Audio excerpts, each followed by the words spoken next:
What's going on?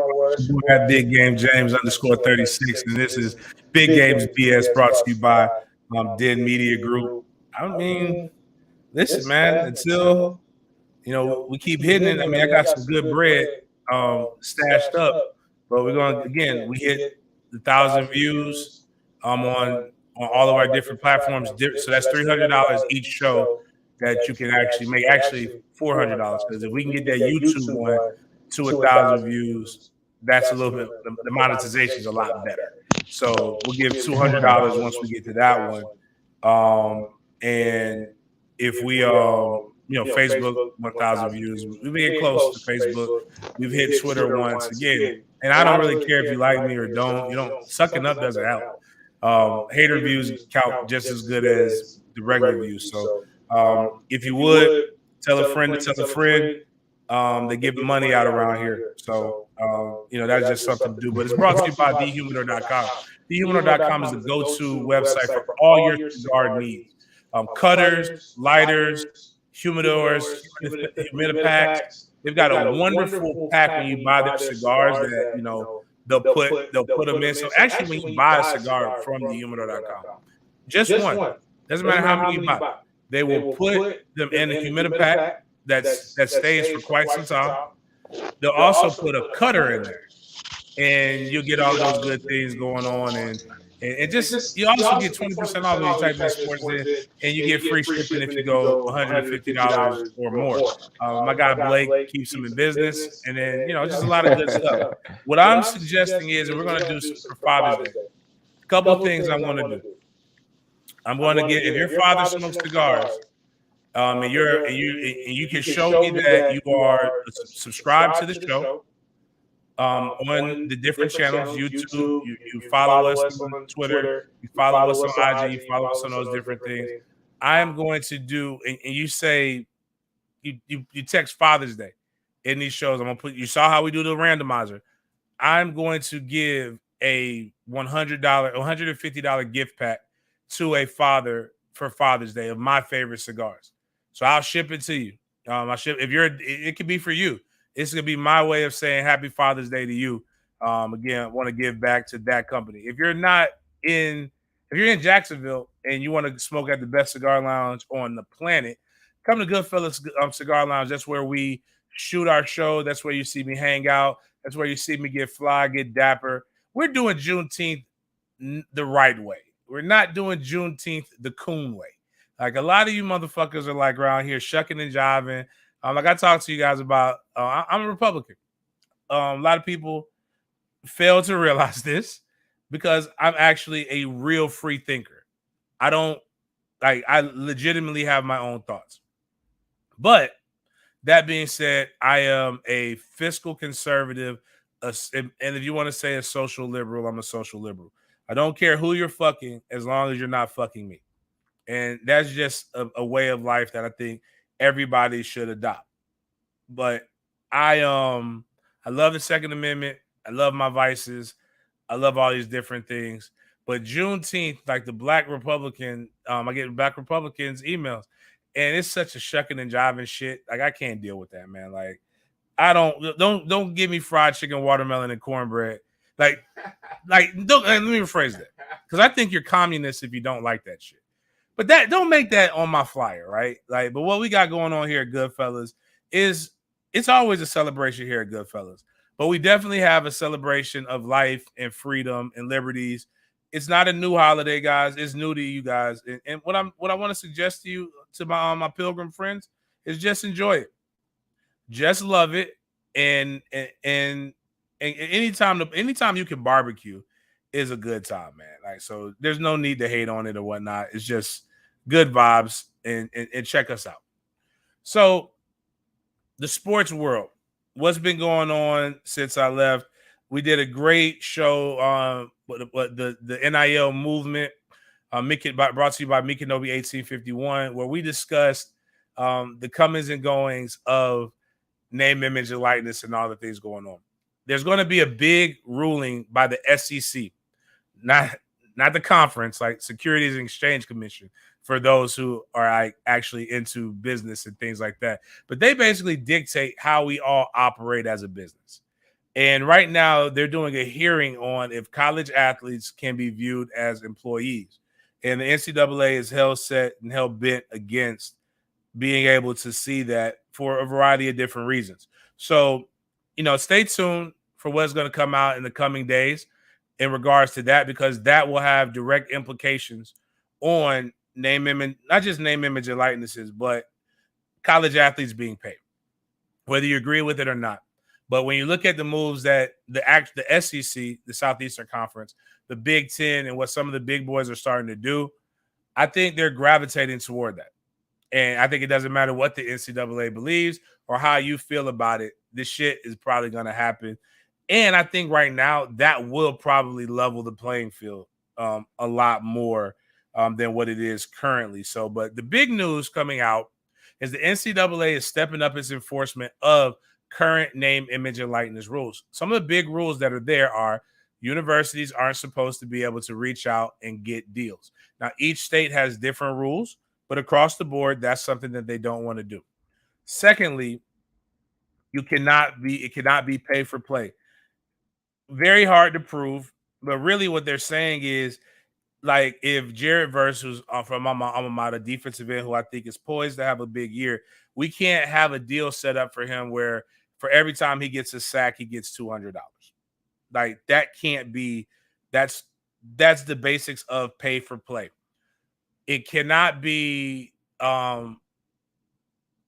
It can't be payment for outside of the realm of what that value is. So, like, if you're getting paid for social media posts, you can't get paid $1 million to post one time.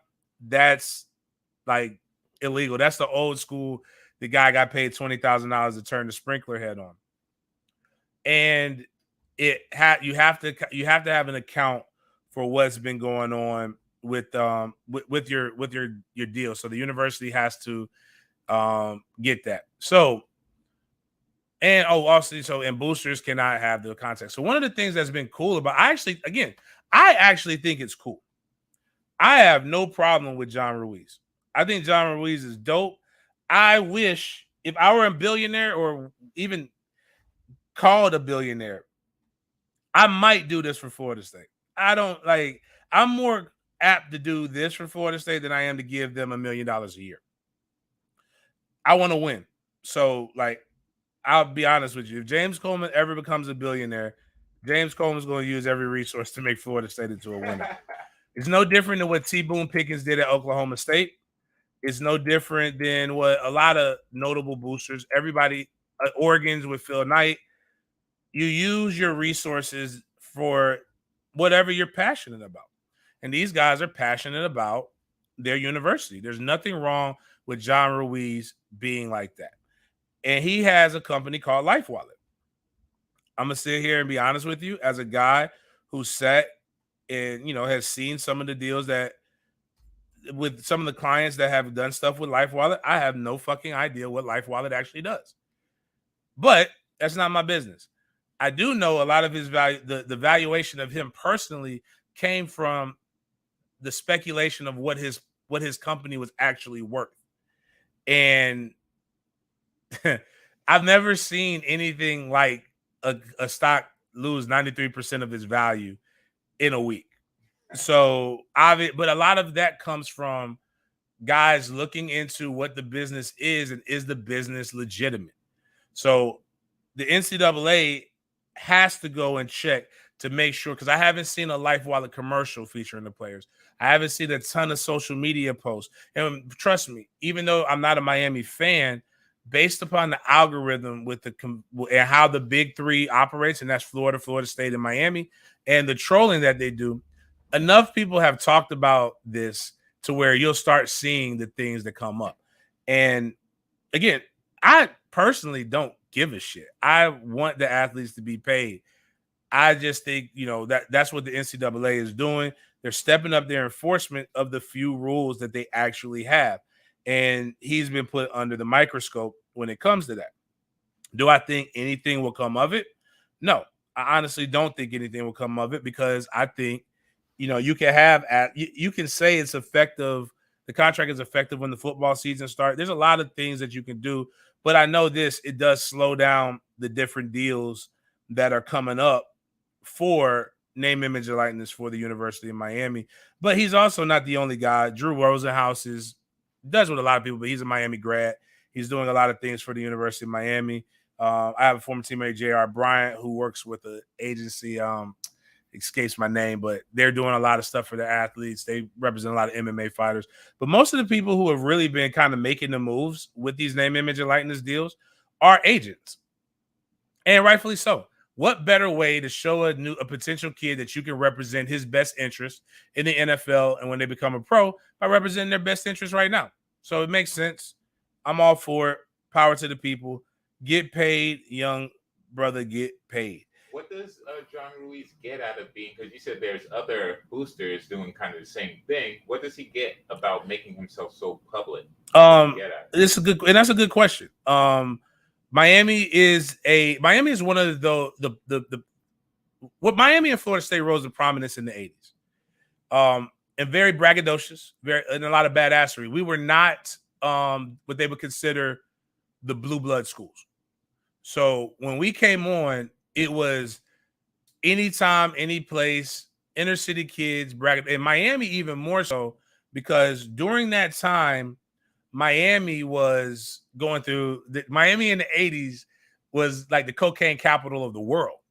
So there was a lot of flashiness, a lot of money there. It's Miami. It's very, and he's a Cuban. So it's very Miami. Like, so what better way to market your brand than to attribute yourself with the brand? See, a lot of people like to, look at, McDonald's puts McDonald, like they created a caricature with Ronald McDonald for years. And that's who they put in the forefront. Imaginary person, not real. But when you look at Tesla, Elon Musk is the face of Tesla, his company. It's the best branding he can do is be who he is. Same thing with Mark Cuban. Best branding he can be is who he is. Donald Trump on a larger scale. Best branding is to be who he is. And people can say what they want, but it's two things that America loves and hates. They love winners and they love to see winners fall. So they hate winners. And people want to be associated with winning. So John Ruiz was a multimillionaire in his own right. He's a damn good attorney from what I understand. And he very braggadocious. And that's just like Miami is a fan base that embodies a city. Like they crave it. They want to win. So like if you're saying I'm going, like again, it's the Trump model on God. And that's not trying to be political. Make America great again. I'm going to build a wall around Mexico and make Mexico pay for it. I'm going to do this. Think of some of the outlandish campaign promises that he made, but he said it with such confidence that you're like, okay, well, man, he going to make some of this happen. Like this man literally, you know how hard it is to like build a school? Like that takes like 10 years of planning and processing. Like communities are built around schools. Like it ain't just the thing where you just say, he said, we're going to take over Boca High School, like the plans for the new high school, and like we're going to make that into a stadium. I'm going to stop it. Like that's not how this shit works. Like no matter how much money you got, you don't have more money than a complete municipality. So it sounds good. It embodies what Miami wants. And some of the things he's actually doing it. So, like, he's doing it with the name, image, and likeness. And Miami has done a great job with partnering with the hospital with Donna Shalala. I just call it M. Night Shyamalan. That's the closest thing that I can remember to it. Like,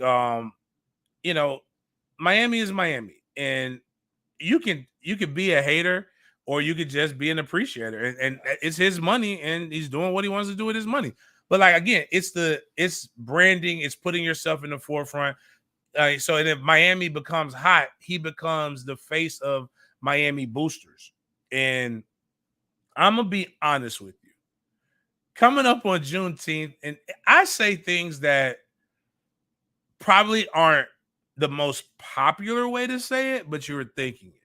And it's not my first thoughts, but I am a realist. I don't know if I've ever said it on this show, but I know I've said it to friends, to my white friends, and made them uncomfortable. But I tell them this all the time.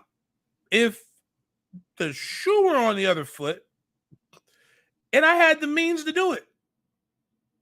I'd own people too.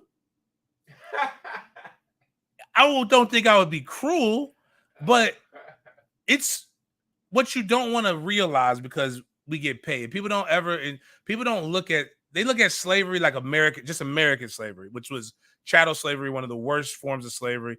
And yes, Middle Eastern had it. I'm a history major, so I love good, bad, and ugly.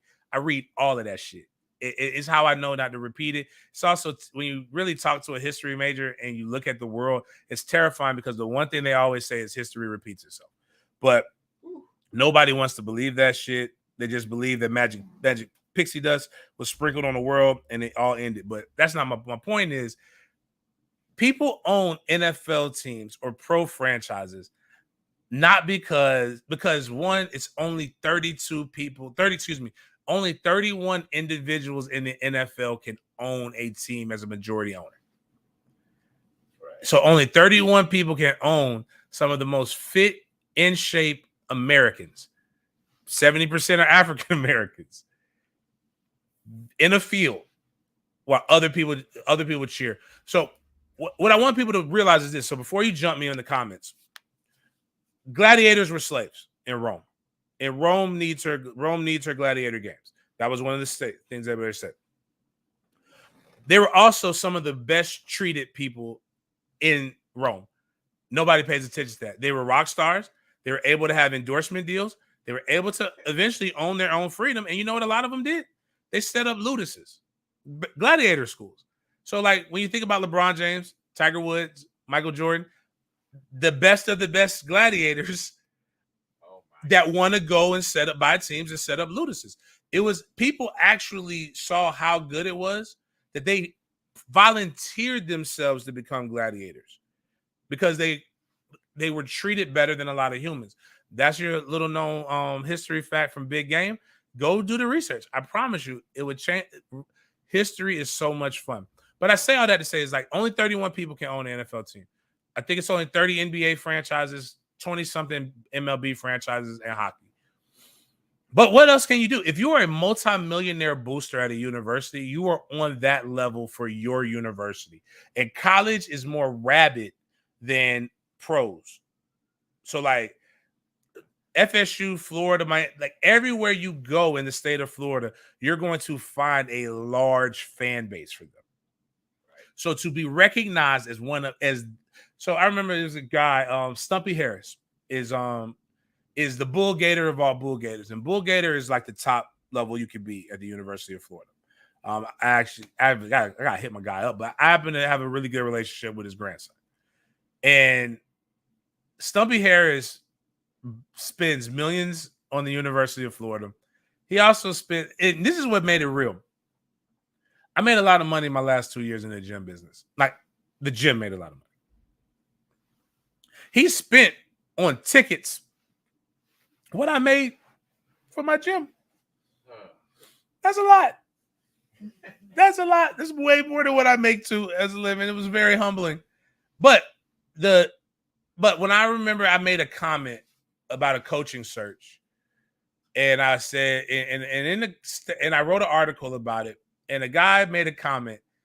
That won't fly unless Stumpy Harris is behind it. He's the Bull Gator of all Bull Gators. That's why you give that kind of money, Miles.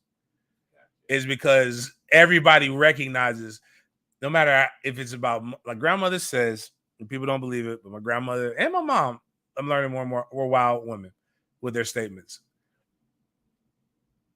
Nobody cares. Like at the end of the day, you can have a 13-inch penis if you want to, but all I care about is 6 inches and how thick it is. For those who don't know, currency, American currency, your dollar, your 5, your 10, your 100 is about 6 inches long. So if you have $100, if you have a thick stack, whoever has the thickest stack of hundreds is the biggest dick in the room. And that's the reason why you do it. It's a masculine thing. It's from the beginning of time. It is what it is, man. Like that's the main reason why you do it. And you can get paid off of it. Like if they're popping and he's getting more commercials, that's the best advertising. more for your brand. One of the things I tell people is outside of the goodwill that I get, I'd rather give. We're trying to raise $77,000, almost $80,000 by the end of July from my book bag drive this year. I'd rather pay that to the public, to the people, and spend the money. Have people say, "Hey, man, thank you, Big Game. Thank you doing this," to increase my brand by giving to the community than spending $80,000 for commercials. Right. Because the people will it's crowdfunding essentially, but with advertising. So that's part of the things is you can't if as long as they're talking about you, it's good. So even right now, I should invoice John, but I won't. But good press and bad press is pressing on the lease. How long before he's wearing the takeover chain on the sideline? They got rid of the turnover chain. Mario Cristobal said there is no fucking turnover chain. Which again, the turnover chain was so Miami, man. Yeah. It's so Miami, and I don't like. I hated our turnover backpack. I'm sorry. I hated it. I understood because it's not about me. It's about the kids. But as an older man now, I'm recognizing that there are times when I'm a curmudgeon. I could be an old curmudgeon, man, and I don't want to be an old curmudgeon. But like, those things aren't for me. There are some things that these kids are like. Chubby shorts are basically the hoochie daddy shorts. When I first saw these things about 8 years ago, they weren't for me. I've grown into them. I like it. I like being objectified. I got good legs. My print's probably bigger that shows more than what I really got, but I love it. So, anyways, long story short, do that. Fun times. But John Ruiz is not necessarily in trouble, but they are heavily investigating what is going down at the University of Miami. I personally think he'll be fine.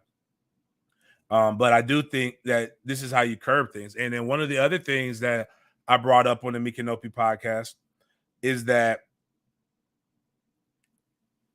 we got to be aware of what we're actually saying these kids are getting, right? So like the real is this. Like, I don't want a Lambo. I want the money. Give me the money. And because where will you park your vehicle? Where were you? And this is CJ Stroud. Great deal. Good for the kid. Where are you gonna park your Lambo? I hope you don't got campus housing. They're gonna steal that. They're gonna steal it. I had a teammate who was a walk-on, Pat. I think it was Pat Harnett. I want to say dope car. This is when rims was big, man. Like rims, it's so much stupid money was spent on vehicle enhancements and things like that back in the day. But like, Pat got his truck put on blocks because people wanted them rims. So many people got their trucks put on blocks, man. And I think that's just what you got to be aware of. And then here's the other thing. You don't own that vehicle, right? You don't own it. So what happens if you're like Henry Ruggs? Because I know this. I think Henry Ruggs was stupid, in particular when you're impaired. But I'm not going to lie to you. If I'm sober and you give me a straightaway and the car can go 220 miles, I'm going to try to go 220 miles. If you didn't want me to go 220 miles, why would you put 220 miles on the speedometer? So I'm going to push it. And unfortunately, somebody passed with that.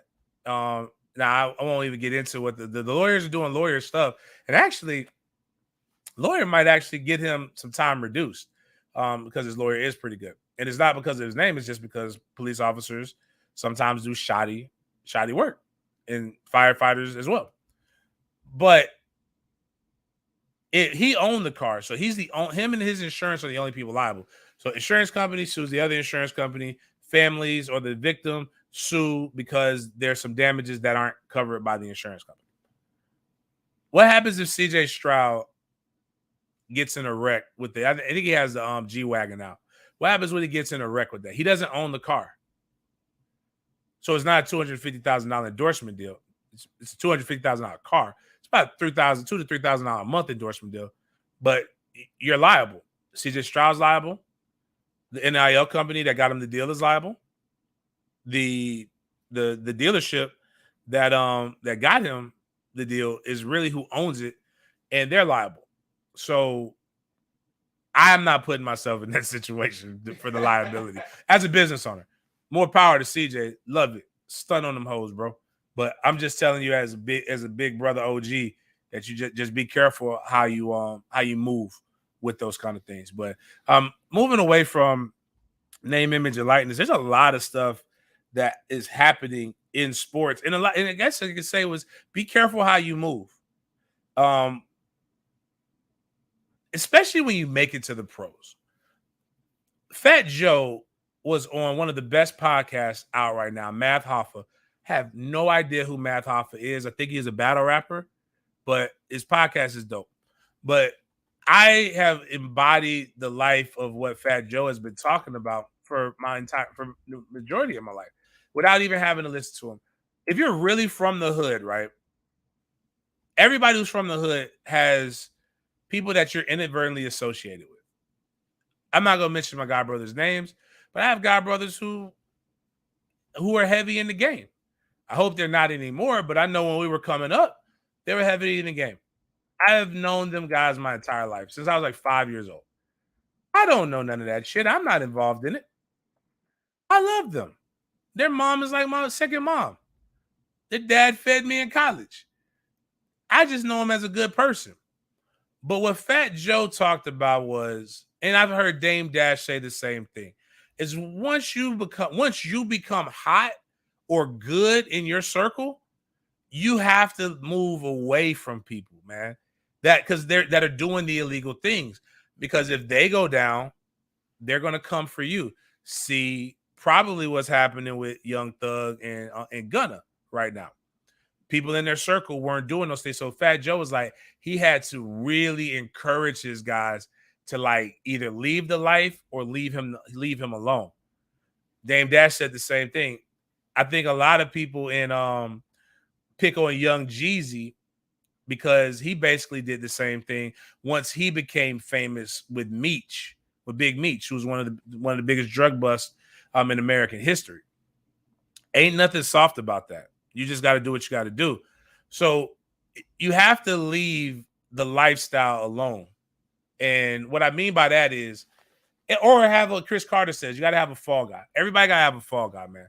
So what your fall guy is supposed to do, the things that you feel necessary to do.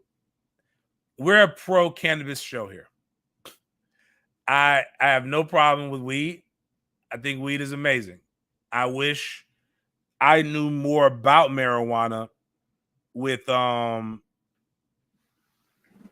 I wish I knew more about marijuana when I was playing. And I wish it was legal to the way it is now. It's not legal in every state. Medicinal is, but in some states, federally, it's not yet. So Hornets Montrez Harrell is facing felony drug trafficking charge after being pulled over with 3 pounds of weed in Kentucky.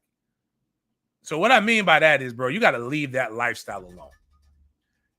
If you need 3 pounds of weed, and I get it, it's like sometimes you might have got that good. He got that good weed, and you don't have a medical facility where you're at, so you need to transport it. And like I just saw one former NBA player say that which is a lot, but he's like they smoke a pound of weed a month. It's a lot of weed. So, but I'm assuming that he bought 3 pounds of weed because he figured he wasn't going to be around for he wasn't coming back for a while.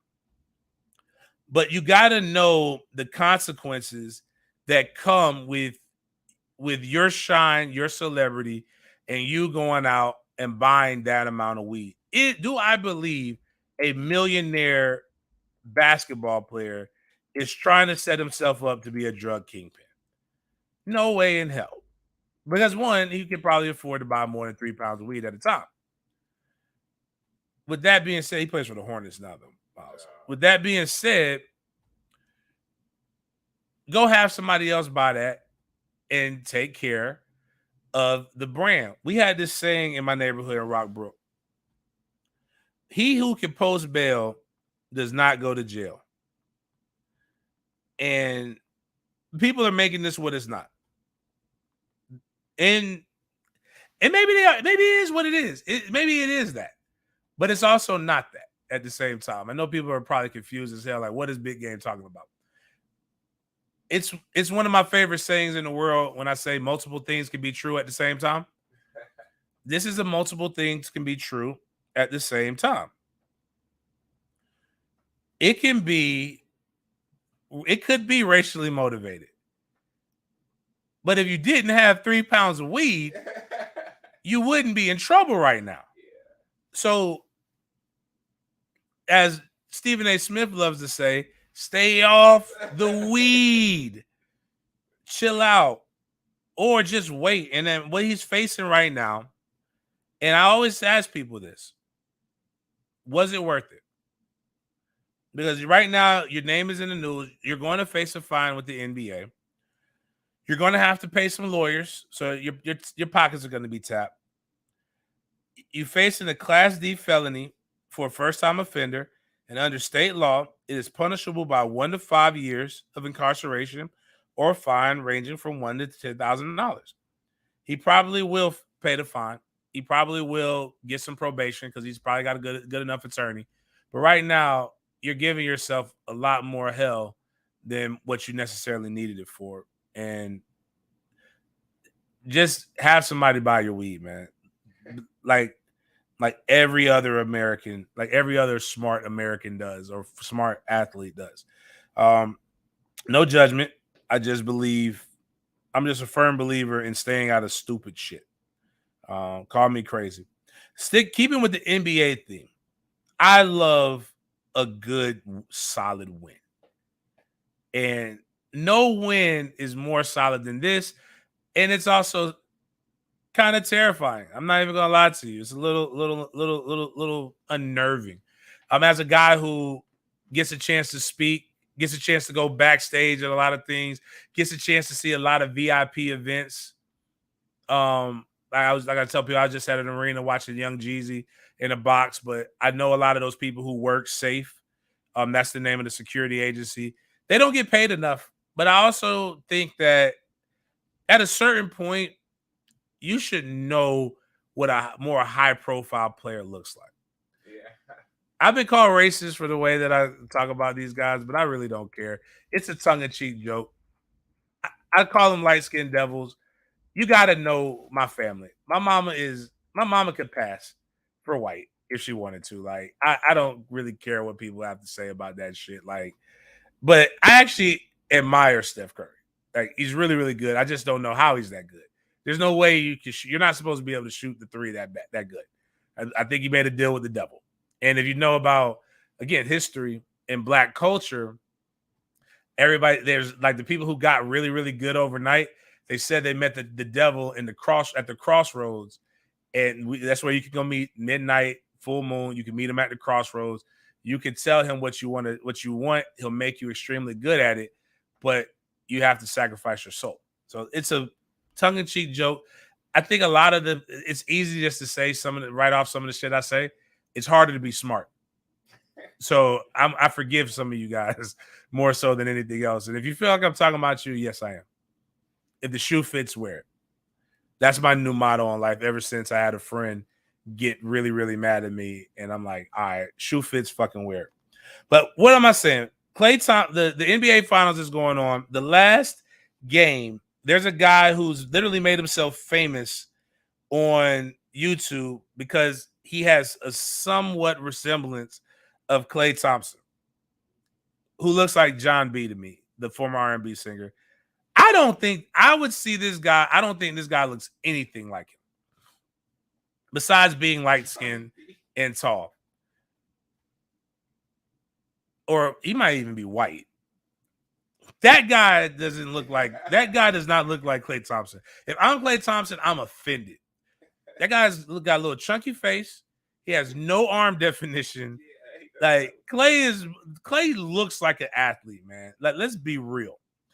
But this guy snuck in to the arena, to Oracle Arena, and was on the court for 10 minutes from the last game. Went on the court and did shoot around. Had no credentials. They just let him walk through. That is insane. Do you know how much damage you can do in 10 minutes at an NBA arena? Now he's banned for life. I love the fact that he won and he's getting great content.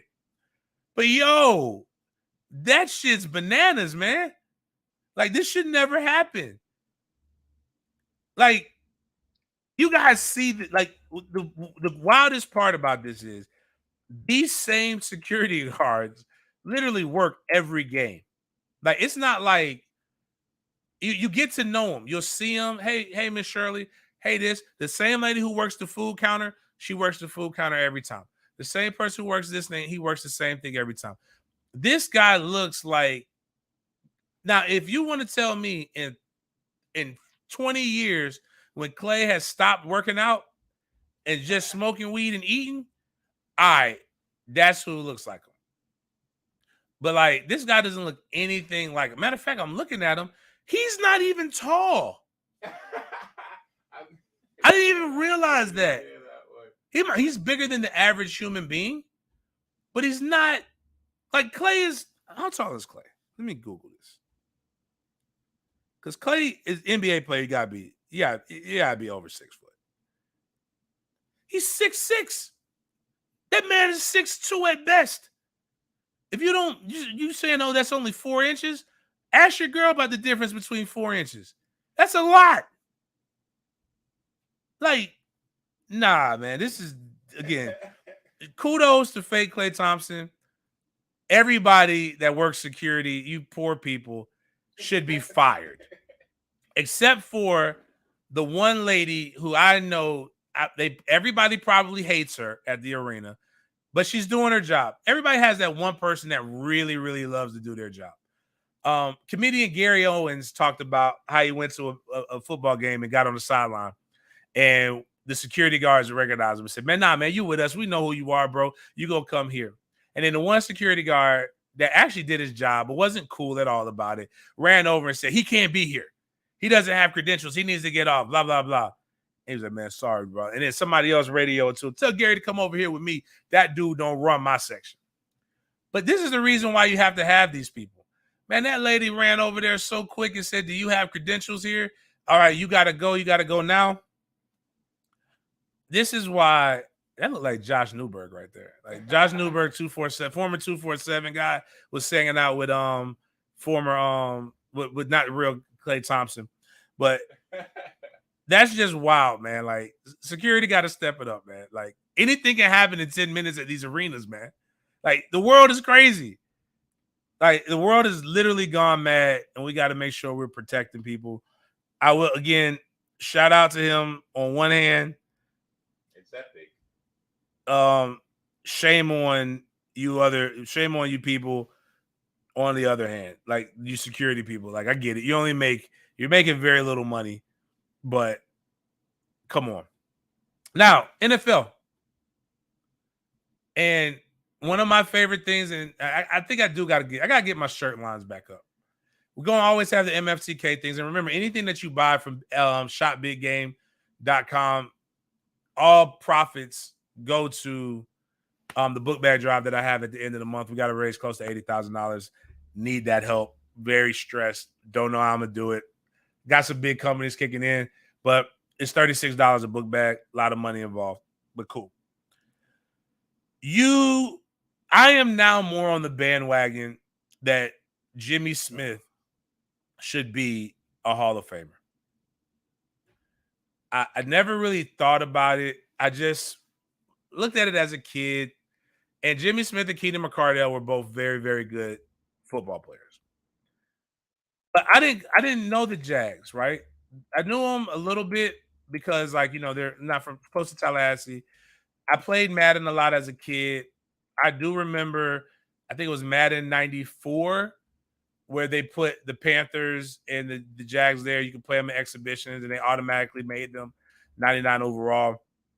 I think it is a travesty that Jimmy Smith and Fred Taylor haven't even got consideration to the Hall of Fame, and the only person that they put up there was Tony Baselli, and I'll get to Tony in a second, whose career was very short, and though he was dominant, wasn't this level of dominance. And this is what I'm saying. In the era that I loved with football was the era where running backs still dominant. You had Emmitt Smith, Barry Sanders, Terrell Davis, tons of Sean Alexander, tons of guys that were getting 1,000 to 1,500 yards. And you did have good quarterback play, but quarterback play has excelled recently in the past few years, where much more emphasis has been put on this. We talk about Mark Brunell a lot on the sports den when we were on 10 Excel. Mark Brunell literally like threw as many interceptions as he did touchdowns. So, and he had, again, Keenan McCardell and Jimmy Smith. But NFL on CBS a couple of days ago posted this amazing stat. Since 1995, so basically since the Jaguars have been here, this is a good amount of time. You can only judge somebody based upon what they have done during their era. But since 1995, the most seasons with 1,000 yards, Randy Moss, Hall of Famer. Terrell Owens, Hall of Famer, and who I consider one of the best receivers of all time. Larry Fitzgerald, who will be a Hall of Famer. And you know who else? Jimmy Smith. Jimmy is tied with Terrell Owens and Larry Fitzgerald with 9. That is dominance. Being in the Hall of Fame isn't just about stats. It's about being a dominant force while you were playing. So, like, Frank Gore is a guy who, I think Frank made it or talked about making it, but like Frank Gore has a ton of yards, but at no point was Frank Gore considered one of the best running backs. He played a lot of seasons. Emmitt Smith is considered the best running back of one of the best running backs of all time, and I like him. I believe he's Hall of Fame candidate, but he played a lot of years to catch Barry Sanders. He played way more seasons than Barry Sanders played. But Barry is a Hall of Famer. Emmitt's a Hall of Famer. There's no knock on that. I blame Jags media, and in particular Sam Kavares, for the Jaguars not having any Hall of Famers currently. That alone needs to be hit on the table. Fred Taylor's stats and how he played and how dominant he was needs to be banged on the table. Yes, we're a small market team. Yes, we've never won a Super Bowl. But damn it, if those guys weren't good. And if we're a small market team, it's because we have too many people in the media who play things safe and don't go out and pound the table for the guys who they need to pound the table for. And they all did it for a position that that's important, but nobody really gives a shit about. Because we don't really know. Like I'm talking about Tony Baselli, and Tony deserves it. But nobody knows what makes an offensive lineman an offensive lineman. And Tony has a clip that we're about to go into that everybody says that this is the reason why he should be a Hall of Famer. But that was a guy, Bruce Smith, at the end of his career. Jimmy Smith did it. Not 1,000 yards is like what you consider a great year as a wide receiver. 1,000 yards for a running back, 1,000 yards as a receiver. That's what when you're writing your goals from Pop Warner all the way through pros, you're like, I need to get 1,000 yards. That's how I know I'm epic and I know I'm good. To do it 9 years is crazy. But when you look at the 4 guys who are crowded at the top 2, and you're tied for second with a guy who is a Hall of Famer, and a guy who everybody knows will be a Hall of Famer. Now, that's how you judge if you should be in the Hall of Fame or not. Not based upon because you beat a Hall of Famer toward the end of his career one time. Now, moving into that, Bruce Smith is a whole hoe. Like, bro, Tony Baselli whooped your ass. He whooped a lot of people's ass. But Tony Baselli whooped your ass, bro. And that's just the end of it. But Bruce Smith is really going on this social media tirade and campaign because he's saying the entire Hall of Fame campaign and ballot for Tony Baselli was centered around one game toward the end of his career. And this is what he said. So these aren't my words. This is Bruce Smith's words. A large part of the campaign to promote Tony Baselli into the Hall of Fame seems to hyper focus on a single successful performance he had against me in the 1996 playoff game. On one hand, I'm quite flattered to be considered the gold standard by which another player's game can be measured to determine his qualifications. But on a serious level, I and other Hall of Famers believe it sets a horrible precedent to negatively zero in on a standing member of a Hall's play in order to validate the candidacy of a nominee. Hall of Fame is an exclusive fraternity that follows a tacit code of conduct which fosters respect, brotherhood between its members.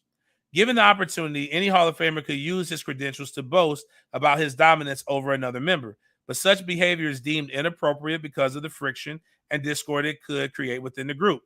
Maintaining harmony and goodwill in the Hall of Fame is paramount, and it's precisely why player campaigns have historically been presented respectfully and thoughtfully, allowing the candidate's stats and complete body of work to speak for itself.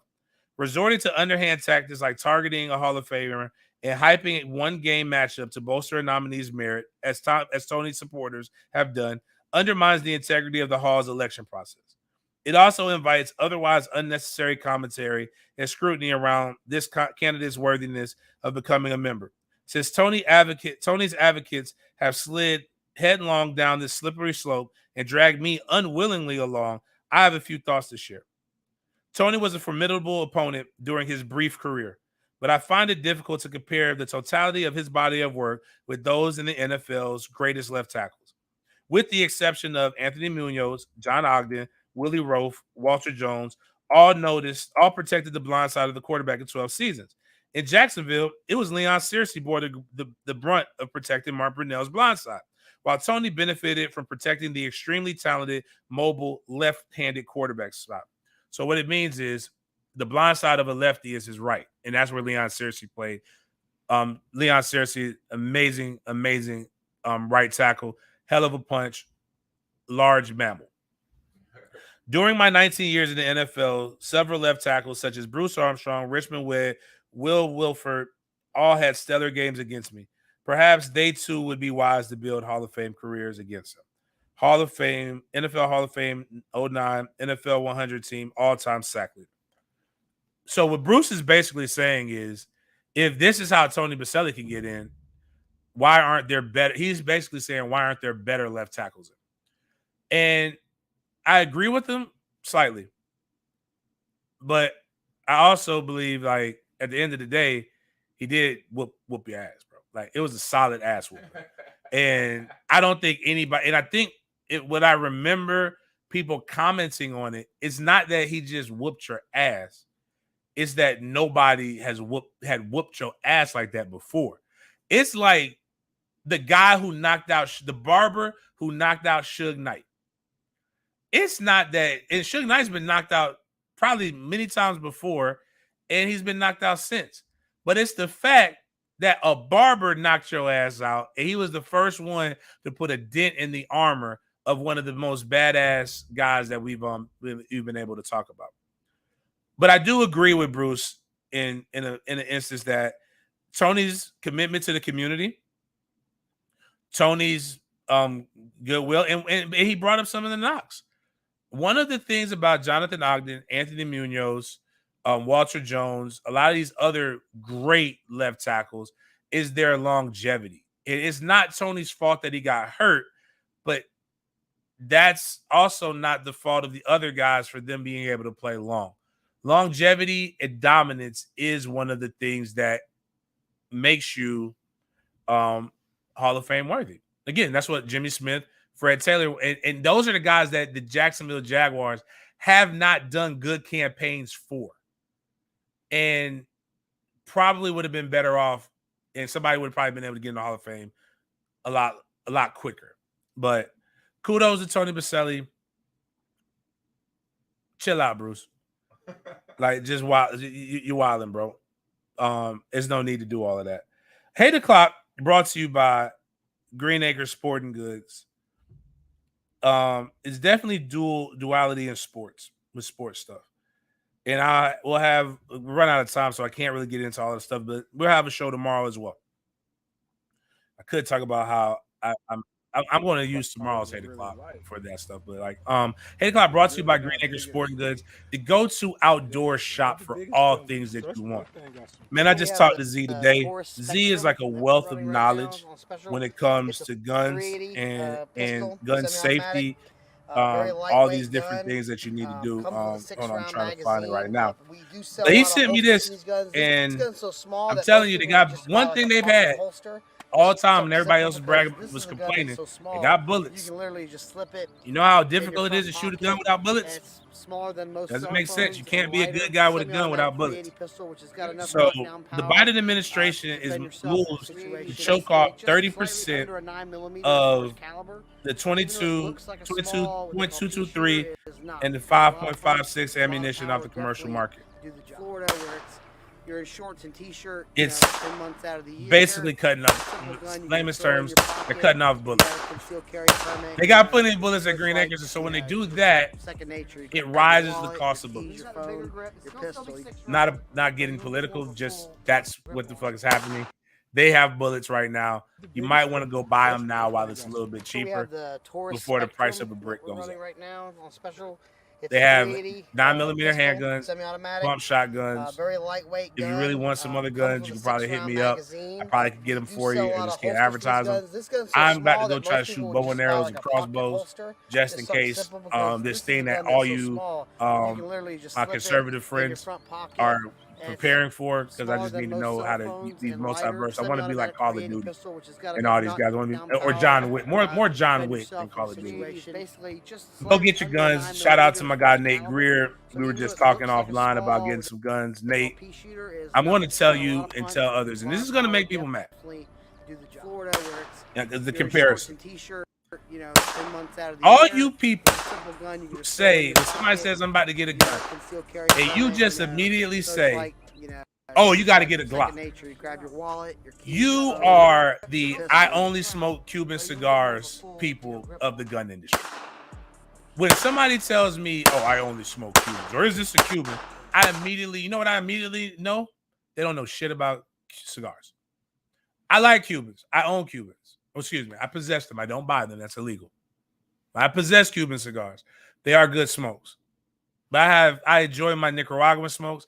I enjoy my Dominican Republic. No, nothing is better than a Fuente, my open sex. I love open sex. But I have tons of smokes that I get from a variety of different places. And anybody who says that that's all they smoke don't know shit about cigars. And if all you're saying is Glock, Glock, Glock, you've been marketed to. The Taurus, the Canic, a lot of other weapons. I do like Rugers. They got Rugers on sale too. Are all reasonably priced. And I tell people this.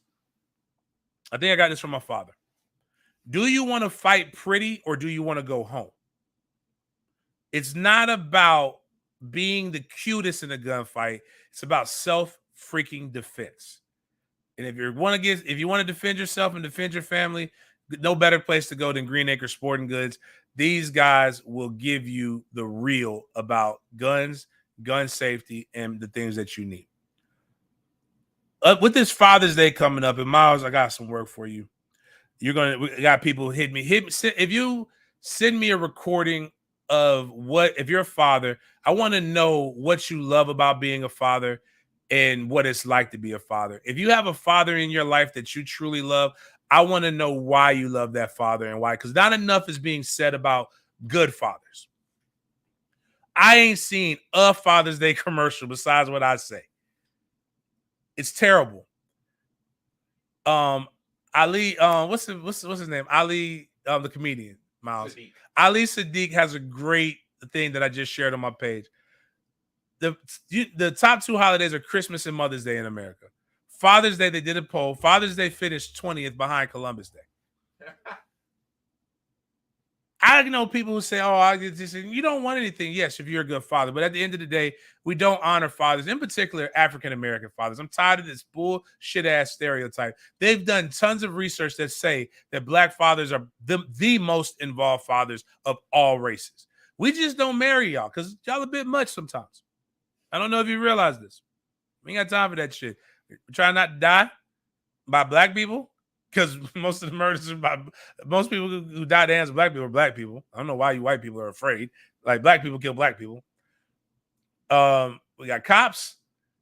We can't go shopping in Publix, and then everybody blames us. Everybody makes dope ass rap songs about us not being there.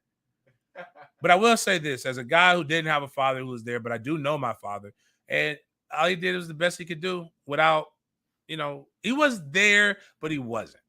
Right? Like if he wasn't there, I wouldn't know him, right? But I know him to be crazy. I love him as a grandfather. He's doing the best he could do, and that's all I can ask right now. Because I'm gonna fuck up with my kids. I already know it, and I'm gonna fuck them up. Trust me, these motherfuckers can talk. I don't know what the 3-year-old's saying much, but I know he's talking shit.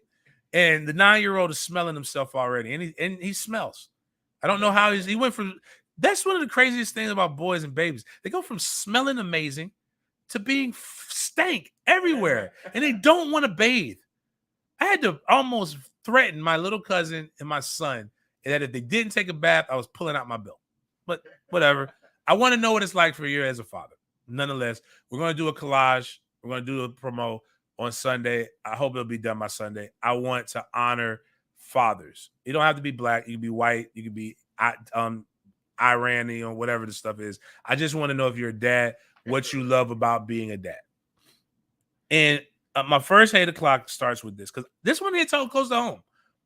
I did not know that he was not involved, though. And what sucks is when you step to the political spectrum, every aspect of your life is going to be analyzed and evaluated, including your home life, which is why people always come to me and say, James, blah, blah, blah. People who know me personally ask about my personal life and why I don't post about it that much, because it's none of your fucking business.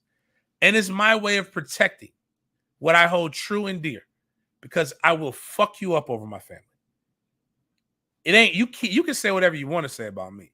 I got thick skin. That's one of the benefits of playing sports. But my family did not ask to be in this life that I asked to be in. But I do try to hold myself to a high standard, and I think I'm okay. I have flaws. We all do. I admit my flaws. But one of the things that a lot of conservatives do is they love to post about the lack of fathers in the African American communities.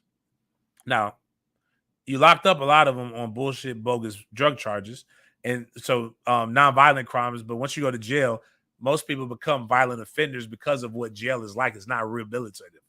But that's neither here nor there. But it's always banging on this drum. You bang on the drum of abortion, but then to find out that one of the key people on the abortion, one of the female, was a sex worker, and she had 2 abortions before she met her husband.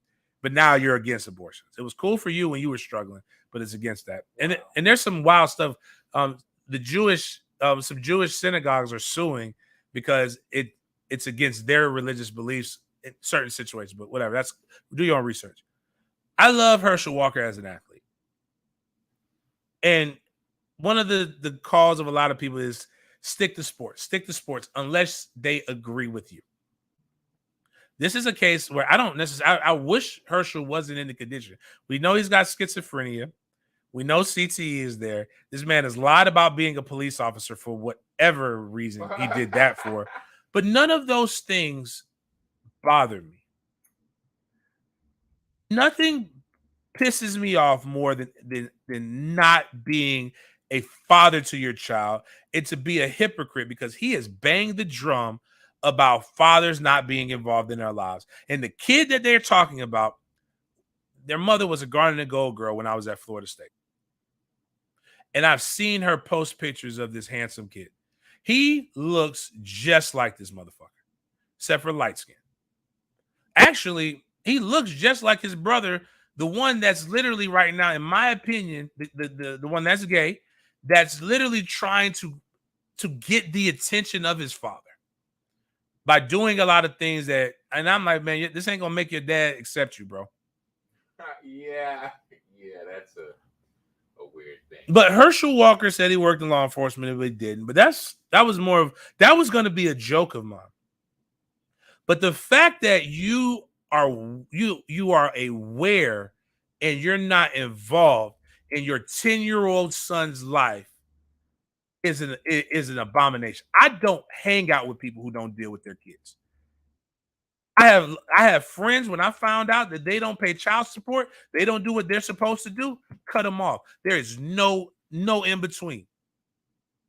Come back to me when you're in your kid's life. You got time to hang out with me in the DR. You got time to hang out with me all these other places, but you don't have time to deal with your damn kid. That boy needs you more than America needs you. That mom, that single mother that you made, that you created, needs your help more than America needs you. More than the base that you pander to needs you. Don't come out and put all of us African American men under one broad brushstroke, and you are what you are condemning. I don't care what Ralph Warnock has.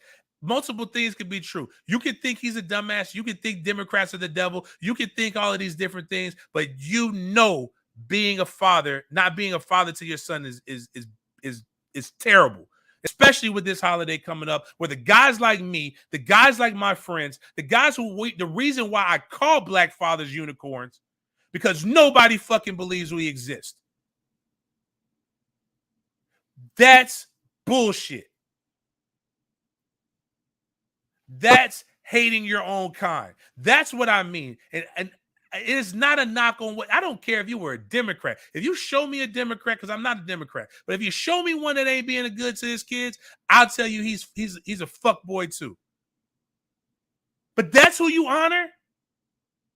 You know who you should be exalting? You know what? You know, black. This is what bothers me. I have a friend who is in office right now who is a black Republican that y'all called a rhino, Republican in name only. You know what he is? A fucking father to his kids and a godfather to my sons. It's one of the best men I know. But those are the ones that you don't want to put in front because they don't tap dance for your ass. But this is the one because he's really good at football, but he's a shitty father. There's no knock on what he did in football. I love it. This is why I tell people with athletes, I don't need them to be fucking role models. My son will watch Herschel Walker play ball. That motherfucker was good. My son will never watch him as a man. He would never watch him because he's not a man. Men take care of their children. It bothers me as a guy who came. You come through your whole life and don't even know why you're going through the things that you go through. I didn't even know why I was angry. I see my sons. I see all of my good and my bad in my sons. And it's my job to help them navigate the things that they don't understand that they do, so that they don't have it tough.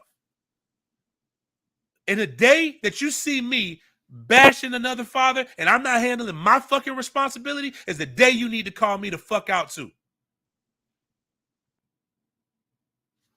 How dare you talk about you can lead, you can be a leader, but you can't even man up and lead your own goddamn children. It's bullshit. And I'm sorry. I don't give a fuck if you don't ever listen to me again. But if you ain't a dad to your kids, then you're a fuck boy.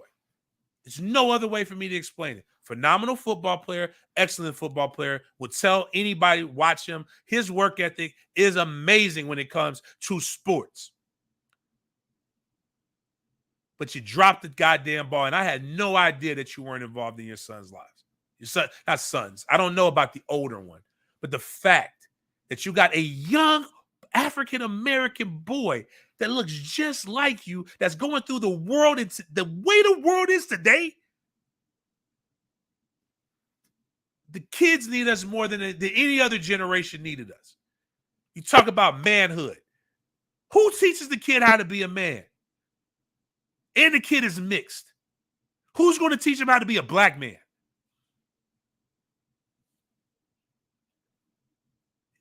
To give up willingly your responsibility for a person that did not ask to be in this world, and then to trumpet that you don't want abortion? How dare you? How dare you how dare you have an opinion on what a woman can be when you're not man enough to make sure you're in that woman's life? You made that decision to bust inside her club. That kid didn't. Sorry. It really fucking bothers me. And I'm telling you right now, if you're one of my friends and you ain't got nothing to do with your kid, lose my fucking number. On God. It is more passionate because the only thing, because of how I came up, the only thing that I ever wanted to be in life was a father to a son who had my name. I didn't care how far I played football. You can ask my mama, you can ask anybody. I said, what I want to do is have a son that I could name James Anthony Coleman III. His name will be Trey. Then I had Killer, and that's just as dope too. I tell them things when they're afraid, when they leave. You know, this is how much I mean it. My son got lost. Killer got lost in Chuck E. Cheese the other day, which is dope because they got that little thing where they flash the line, so they just can't leave. I like that. And somebody brought him to me, and he was crying. I said, son, I was right here. You don't ever have to worry about me leaving you. I'll leave everyone in the world, but I'll never leave you. I told both my sons that. Hell, when I was damn near died a year ago, I wasn't worried about not doing the book bag drive again. I wasn't worried about I was worried about leaving them too soon. That was the main thing that I thought about. And I cried when I got a chance to finally see him because it hurt me more because I had to be quarantined in the house for 2 weeks and I was in there and they were on the other side of that door and I couldn't see my sons. But to know for 10 years you've been riding around not even claiming a kid, that's bullshit. Sorry. And if you vote for that, you're a fuck person too. You're a fuck person that believes in gang politics as opposed to character and what's right for this country. I'm not saying vote for Weare. I don't really give a fuck. I don't even know what he's at. As a matter of fact, somebody said he's got skeletons, expose them shit so I can fuck him up too. Vote for somebody else. The fact that he was able to win the primary with other Republicans who were probably qualified tells me everything that I need to know about you guys and what your opinions are. Because you automatically assume that little black kids don't have dads, and then you vote for somebody who is what you bash. Don't know his politics, don't give a shit about his politics. I care about you as a father first. One of my good guy who I actually really love, who does a shit ton of things for me in this community, is a guy named Lenny Curry. And I tell people all the time, it's our mayor of Jacksonville. People say, James, how could you vote for Lenny Curry? He's this, that, and the other. I said, I don't know what he is politically. But what I did see is how he cares about his kids. I can resonate with that. I don't give a fuck about the other shit as much as I can resonate with the man who takes care of his responsibility and his kids. And if you can't understand that, man, you'll never understand me. And you know what? The other thing, we'll talk about that tomorrow with Vince McMahon. But on that note, man, again, honestly, I really hate shitty dads. It just really bothers me. But on that note, appreciate everybody coming here. Again, if you got a good father, I want to know about him. I want to honor that man. We'll put out there. We'll do a Father's Day gift pack. Make sure you put your name in there. Say you want to get that. I can't know if you don't follow us, if you don't subscribe, if you don't do these different things. I want to make sure we give a good dad 5 good cigars. Let them smoke, enjoy their life. We call them cigar bombs, bombing mailboxes in the culture. I want to bless that person. If you know him, If we get again, we're giving the different giveaways: 100 for Twitter, 100 for Facebook, 200 for YouTube. If we're able to get to the view marks, again, if we get 2,000 subscribers, $200 automatically. 3,000 subscribers, $300 automatically. Continue to push the show. Love the dialogue, love the conversation, love when everybody gets these things, man. Y'all have a great weekend and get ready to celebrate Father's Day and Juneteenth. Let that man get a break on the grill on Sunday. Go give him something other than cookies, and give him some other than cookies, and then he'll get on that grill on Monday to celebrate Juneteenth. Y'all be blessed.